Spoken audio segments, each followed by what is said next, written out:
संसद में जब चर्चा हो रही थी, ये सिद्ध हो गया कि बाबा साहेब आंबेडकर का कांग्रेस ने किस तरह से पुरजोश विरोध किया था। बाबा साहब के न रहने के बाद भी किस प्रकार से कांग्रेस ने बाबा साहब को हाशिए पर ढकेलने का प्रयास किया। जब संविधान सभा अपना काम कर चुकी, चुनाव हुआ 1951-52 में और 54 में, दोनों बार कांग्रेस ने बाबा साहब को हराने के लिए कोई कसर नहीं छोड़ी। यहां तक कि फ्रेंडली चुनाव होता है, स्पिरिट वाला चुनाव होता है, ऐसा चुनाव भी नहीं था। विशेष प्रयास किया गया और वो उनकी हार को सुनिश्चित किया गया। जहां तक भारत रत्न देने का सवाल है, कांग्रेस के नेताओं ने कई बार खुद ही अपने आप को भारत रत्न दिए हैं। 55 में नेहरू जी ने खुद को भारत रत्न दे दिया,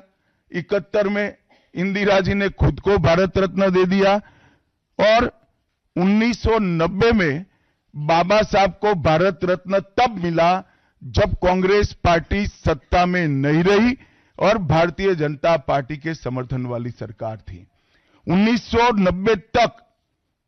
कांग्रेस पार्टी बाबा साहब को भारत रत्न न मिले, इसका बड़े जतन से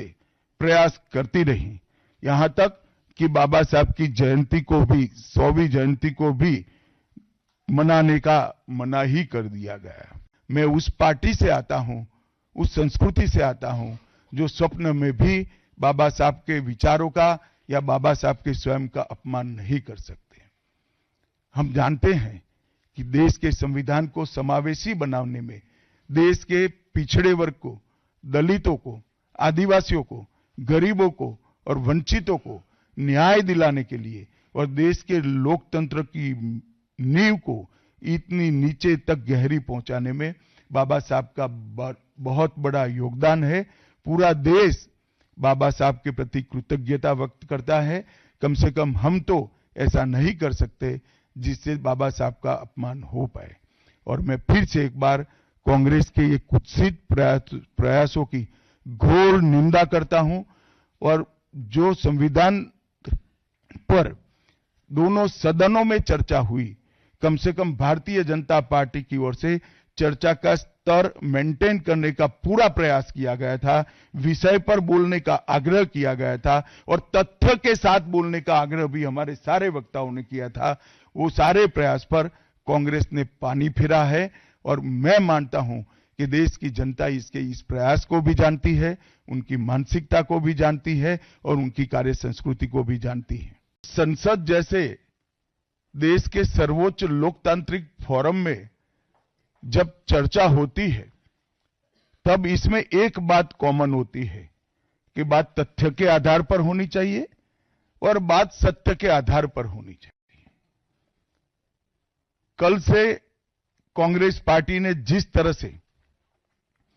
तथ्यों को तोड़ मरोड़ कर रखने का प्रयास किया है, ये अत्यंत निंदनीय है और मैं इसकी निंदा करना चाहता हूं। ये क्यों हुआ? क्योंकि भारतीय जनता पार्टी के वक्ताओं ने संविधान पर, संविधान की रचना के मूल्यों पर और जब जब कांग्रेस या भारतीय जनता पार्टी का शासन रहा तब शासन ने संविधान के मूल्यों का किस तरह से मूल्यांकन किया, संरक्षण किया और संवर्धन किया, इस पर फैक्ट के साथ भारतीय जनता पार्टी के वक्ताओं ने अनेक उदाहरणों के साथ जनता के सामने विषय रखे और उसमें वो तय हो गया कि कांग्रेस पार्टी आंबेडकर जी विरोधी पार्टी है, कांग्रेस पार्टी आरक्षण विरोधी पार्टी है, कांग्रेस पार्टी संविधान विरोधी पार्टी है, कांग्रेस पार्टी ने सावरकर जी का भी अपमान किया, कांग्रेस पार्टी ने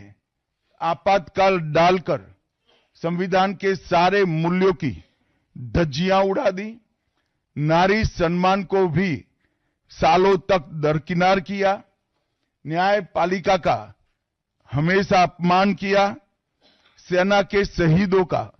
अपमान किया और भारत की भूमि तक को संविधान तोड़कर विदेशी देशों को देने की हिमाकत कांग्रेस पार्टी के शासन में हुई।